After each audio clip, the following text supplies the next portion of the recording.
After his release, I put in place the toughest checks we've ever had in the prison system. It is important that Lynn Owens is able to get to the bottom of her work. I suspect there'll be more checks and balances we need to do. What we inherited was a complicated system that they set up, letting people out on the sly.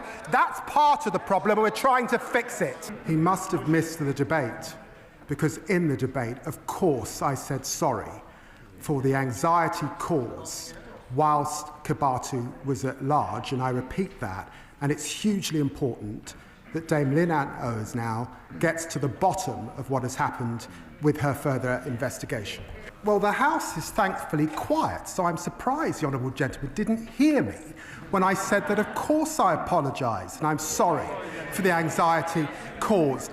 But look, let me just remind him that he was a justice minister that allowed our prisons to get to this state in the first place. And it's now for us to fix the mess that we've got into. It's important that Dame Lynn Owens can now continue her work and understand what is happening. He knows that early release has begun under their watch in 2021. Dame Anne Owens is a former Deputy Commissioner in London, head of the NCA. It is for her to get to the bottom of that work. Of course, we know that there have been spikes since 2021 under his watch. When did he come to this House and apologise? I've got to tell you, I spent 14 years in opposition, and I did a hell of a lot better than he's just done. I have answered the question. Under their watch, prisons were in a mess. Suicides went up.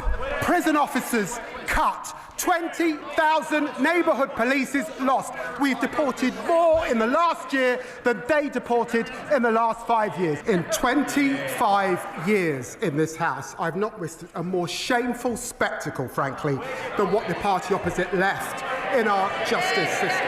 Their criminal negligence on his watch as a former Justice Minister. They left our prisons on the brink of collapse entirely, threatening to allow offenders to run wild on our streets. He knows that. Rape victims waiting years for their day in court. He knows that. Neighbourhood policing decimated, leaving our people feeling unsafe in their communities, and they haven't learned a thing.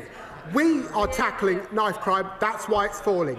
13,000 more bobbies we are putting on the streets, kicking out 5,000 foreign criminal offenders. I've got to say to the honourable gentleman, he should do better.